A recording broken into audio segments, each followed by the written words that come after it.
Hello दोस्तों, SS लोकर्स academy में आप सबका स्वागत है। आज के इस वीडियो में मैं आप सबको हिंदी व्याकरण में एक नया अध्याय सर्वनाम बताने जा रहा हूं। यह मैट्रिक और इंटर 2025 में जितने भी स्टूडेंट एग्ज़ाम देने वाले हैं उनके लिए महत्वपूर्ण है।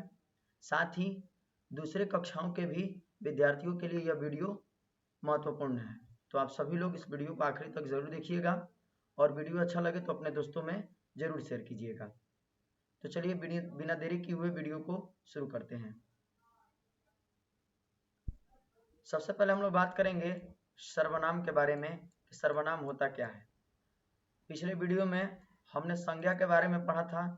संज्ञा में मैंने आप सबको बताया था कि संसार में जितने भी वस्तु है वो सब क्या कहलाती है, संज्ञा कहलाती है। अब यहाँ पे हमें सर्वनाम को पढ़ना है।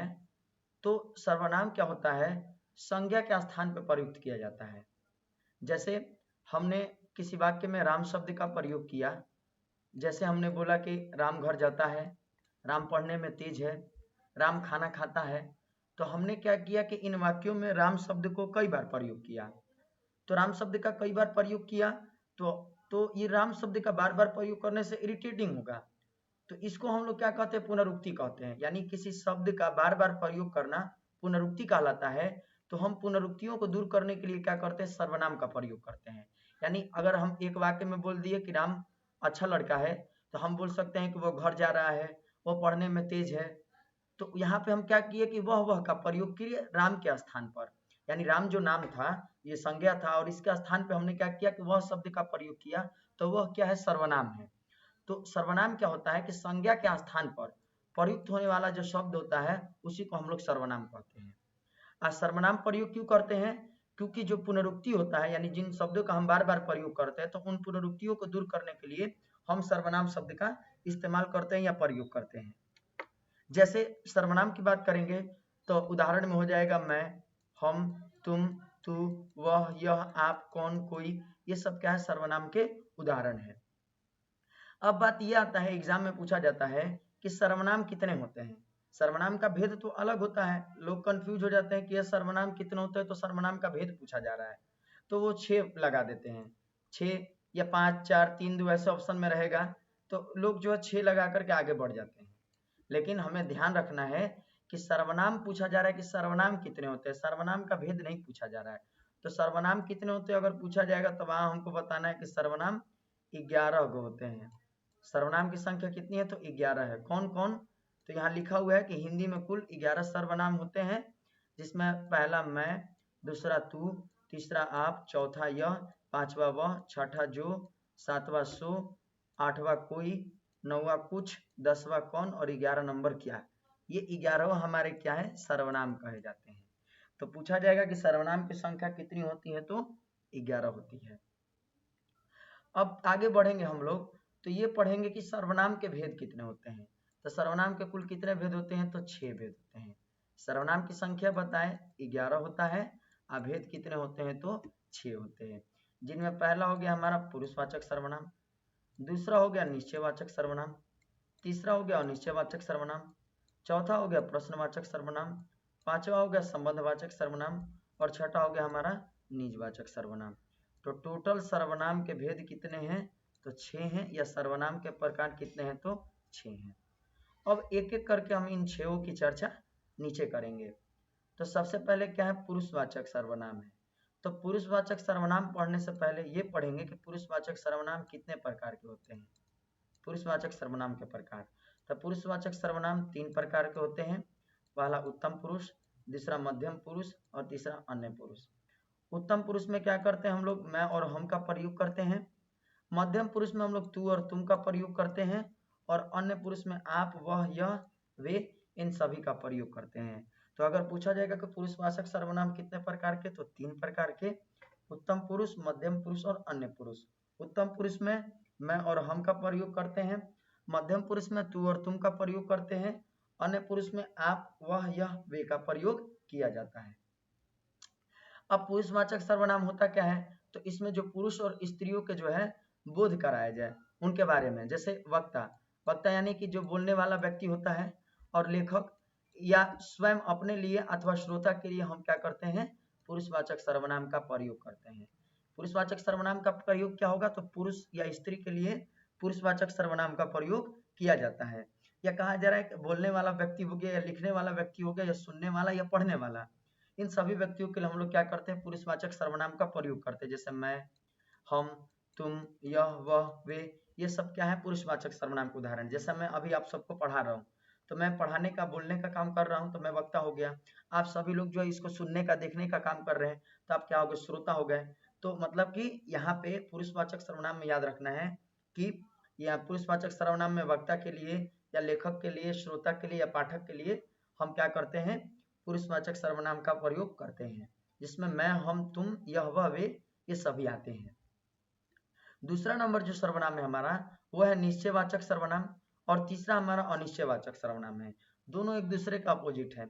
निश्चयवाचक सर्वनाम में क्या होगा कि इसमें किसी निश्चित या मतलब कि निश्चय पूर्वक का संकेत होगा। जैसे कोई अगर आने वाला है तो उसके बारे में सूचना हमें होगा, मतलब जिसके बारे में हमें जानकारी होगा निश्चित रूप से, कि जैसे वह जा रहा है, तो वह जा रहा है, वह व्यक्ति है, कोई व्यक्ति है और कहीं जा रहा है, तो हमको वो पता है कि हाँ वो व्यक्ति है, कहीं वो जा रहा है, तो उसके बारे में हमें निश्चित रूप से पता है। यानी जिन चीज का हमें निश्चय पूर्वक होने का संकेत मिले, या जिसे हमें निश्चित रूप से जो है मतलब पता रहे, उसे हम लोग क्या कहेंगे, निश्चयवाचक सर्वनाम कहते हैं। अनिश्चयवाचक सर्वनाम में क्या होता है कि जिससे किसी मतलब निश्चित व्यक्ति या वस्तु का हमें बोध नहीं होगा, मतलब हमें ज्ञान नहीं होगा, तो हमारा वो अनिश्चयवाचक सर्वनाम होगा। जैसे मान लो हम बोले कि वह जा रहा है, तो ये निश्चयवाचक सर्वनाम है, क्योंकि हमें पता है कि वह व्यक्ति है, वह कहीं जा रहा है। जैसे हो गया कि हम सभी घूमने जा रहे हैं, तो हम सभी लोगों का एक ग्रुप है और वो सब हम घूमने जा रहे हैं, तो हमें पता है कि हम सभी लोग घूमने जा रहे हैं, तो कहाँ जा रहे हैं। तो निश्चयवाचक सर्वनाम याद रखना है कि जिससे किसी व्यक्ति, वस्तु के निश्चित रूप से जो है या निश्चय पूर्वक जो संकेत होने का पता चले, उसे निश्चयवाचक सर्वनाम कहते हैं। इसमें उदाहरण क्या क्या होंगे, तो यह, वह, ये, वे, ये सब हमारे क्या होंगे, निश्चयवाचक सर्वनाम के उदाहरण होंगे। अनिश्चयवाचक सर्वनाम में बताएं कि जिससे किसी निश्चित व्यक्ति या वस्तु का बोध होगा, तो हमारा वो अनिश्चयवाचक सर्वनाम होगा। जैसे कोई आ रहा है, अब कोई आ रहा है इसके बारे में हम निश्चित रूप से पता नहीं है। मान लो कोई है, कोई भी व्यक्ति हो सकता है, लड़का हो सकता है, लड़की हो सकती है, कोई आदमी हो सकता है, कोई भी हो सकता है, हमें उनके बारे में कोई निश्चित जानकारी नहीं है, लेकिन हम कह रहे हैं कि कोई आ रहा है, किसी का फोन आया। अब किसी का फोन आया मतलब किसका फोन आया है, हमें पता नहीं है कि लड़का का फोन आया, कि लड़की का फोन आया, कि मम्मी का फोन आया, कि पापा का फोन आया, किसी को नहीं पता है। तो किसी का फोन आ गया है, कोई आ रहा है, तो ये सब क्या है कि अनिश्चितता संकेत पैदा कर रही है, जिसके बारे में हमें निश्चित रूप से जानकारी नहीं हो, तो ये हमारा अनिश्चयवाचक सर्वनाम होगा। इसका उदाहरण की बात करेंगे तो कोई और किसी, ये सब हमारे अनिश्चयवाचक सर्वनाम का उदाहरण है। इसी तरह अगर चौथा नंबर बात करेंगे सर्वनाम के प्रकार का, तो वह हमारा संबंधवाचक सर्वनाम है। संबंध मतलब क्या होता है, संबंध दिखाना, मतलब यहाँ पे एक दूसरे के साथ हम क्या करेंगे कि मेल जोल करेंगे, संबंध दिखाएंगे। जैसे संबंधवाचक सर्वनाम में कह रहा है कि परस्पर एक दूसरे के मध्य संबंध बताने वाला क्या होता है, संबंधवाचक सर्वनाम होता है। जैसे बोल दिए हम कि जैसा करोगे वैसा पाओगे, मतलब कोई इंसान है जैसा कर रहा है, तो उसको हम लोग बोलते हैं ना कि वैसा पाओगे। तो जैसा और वैसा, ये दोनों एक दूसरे के साथ क्या कर रहा है, संबंध दिखा रहा है। जैसा करोगे वैसा पाओगे, ये क्या है, एक संबंध दिखाया जा रहा है कि हम जैसा करेंगे वैसा पाएंगे। उसी तरह कह रहा है दूसरा नंबर वाक्य में कि जो अच्छा होता है उसके साथ अच्छा ही होता है। तो जो और उसका, जो और उसका जो यहाँ पे संबंध बन रहा है कि जो अच्छा करेगा उसके साथ अच्छा होगा, जो पढ़ेगा वही बढ़ेगा, तो जो और वही का जो यहाँ कॉन्सेप्ट है, मतलब जो और वही का यहाँ संबंध है। जिसकी लाठी उसकी बैठ, तो यहाँ पे जिसकी और उसकी का संबंध है। यानी कहने का मतलब हमारा ये हुआ कि परस्पर संबंध एक दूसरे के साथ बताने वाले शब्द हमारे क्या कहलाएंगे, संबंधवाचक सर्वनाम कहलाते हैं। इनका अगर उदाहरण की बात करेंगे तो जैसा वैसा हो गया, जो उसके हो गया, जो वही हो गया, और जिसकी उसकी, ये सब हमारे क्या है, संबंधवाचक सर्वनाम के उदाहरण है। यानी एक दूसरे के साथ परस्पर संबंध दिखाना संबंधवाचक सर्वनाम कहलाता है। इसके बाद बात करेंगे पांचवा नंबर भेद की ओर। पांचवा नंबर भेद है प्रश्नवाचक सर्वनाम। अब प्रश्न से पता चलता है कि प्रश्न के बारे में या प्रश्न सूचक चिन्ह जो हो गया हमारा, उसका प्रयोग किया जाएगा या किसी से प्रश्न पूछा जाएगा। अब प्रश्न पूछते वक्त हम लोग किन शब्दों का प्रयोग करेंगे, तब प्रयोग करते हम लोग कौन, कौन का, या क्यों का, या क्या का, ये सब का हम लोग प्रयोग करते हैं प्रश्न पूछते वक्त। क्या का, कौन का, कैसा का, इन सभी का हम लोग ज्यादा प्रयोग करते हैं। तो यहाँ पे ध्यान देना है प्रश्नवाचक सर्वनाम में अगर कौन क्या दिया रहे, लेकिन हमें अंतिम में ये भी देखना है कि प्रश्नवाचक चिन्ह जो है जरूर दिया रहे। जैसे प्रश्नवाचक में क्या होगा कि हमें उस जिस वाक्य में मतलब कि प्रश्नवाचक के बारे में पता चले, या जो वाक्य जो प्रश्नवाचक बनाता हो उसे हम लोग प्रश्नवाचक सर्वनाम कहते हैं। जैसे कौन पढ़ रहा है, कौन पढ़ रहा है, तो ये प्रश्न पूछे किसी से तो कोई जवाब देगा कि हाँ यह व्यक्ति पढ़ रहा है। या पूछ दिए कि क्या पढ़ रहे हो, किसी से पूछ दिए कुछ किताब वताब पढ़ रहे, तो हम बोल दिए क्या पढ़ रहे हो, तो वो जवाब देगा कि हम ये चीज पढ़ रहे हैं।